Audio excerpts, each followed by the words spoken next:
More than perhaps any genre, sports games are released alongside a barrage of developer speak. FIFA 18 is no different. At a preview event, we were given a 40-minute walkthrough of jargon and bluster, but crucially, we then got to play several matches of the game's exhibition and journey modes. That gave us an actual point of comparison with last year's entry, FIFA 17, and with that in mind, I present 5 features that will actually make a difference in this year's FIFA.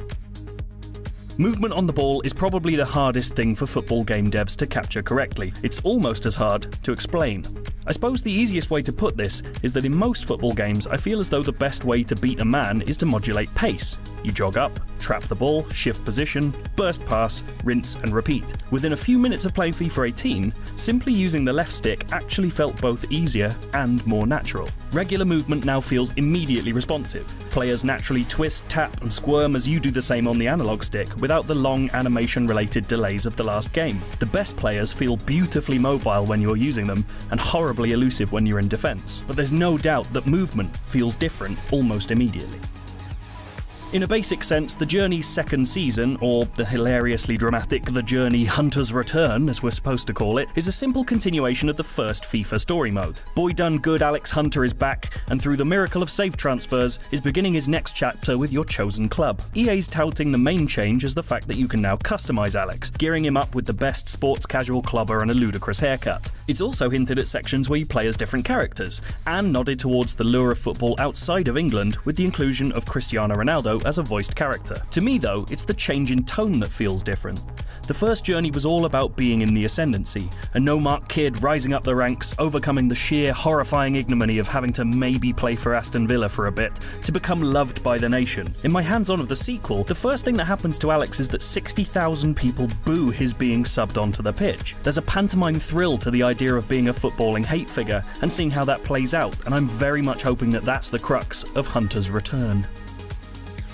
FIFA's shot for authenticity with its stadia before, of course, the right look, the right chance, but this time they're aiming for something less tangible, the right feeling. That's pushed for partly by making clear the differences between different countries' approaches to watching the game. South American crowds, for example, are peppered with gigantic multi-tier flags, their stadiums lit to look warmer and more humid than their Western European counterparts. The crowds themselves now feel more like a group of people than the bacterial uniform 2D sprites they once did. They'll swarm towards celebrating players, even climbing over seats to get to a prime hugging position.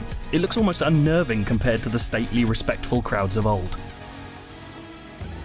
Playing FIFA with friends almost always means foregoing substitutes because of flow-breaking menus and complex ethics disputes about when it's cool to press pause. FIFA 18's solution is remarkably simple. As games wear on, any break in play will see an unobtrusive bar pop up in the corner, suggesting a possible substitute, perhaps to replace a tiring winger or a yellow-carded defender. Hold the right trigger, press X, and the sub immediately comes on. The developers promise that an algorithm is working out who's ripest for swapping, but the players can also set preferred subs before matches or in the edit menus. This sounds excellent, although anecdotally when my hands-on partner tried to set a preferred sub, he accidentally put Cesc Fabregas in goal for Chelsea without realising, and I absolutely smashed him.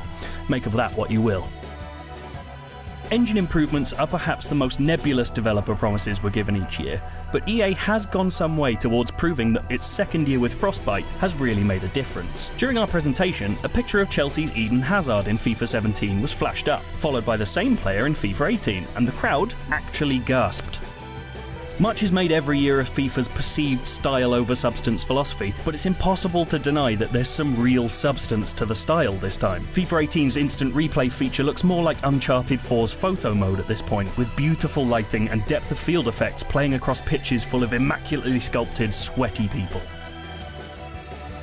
We'll have much more about FIFA 18 coming from you from E3, but in the meantime, if you want to check out more FIFA, you can see the reveal trailer of FIFA 18 or our review of FIFA 17 from last year to see what we got and what we're changing to.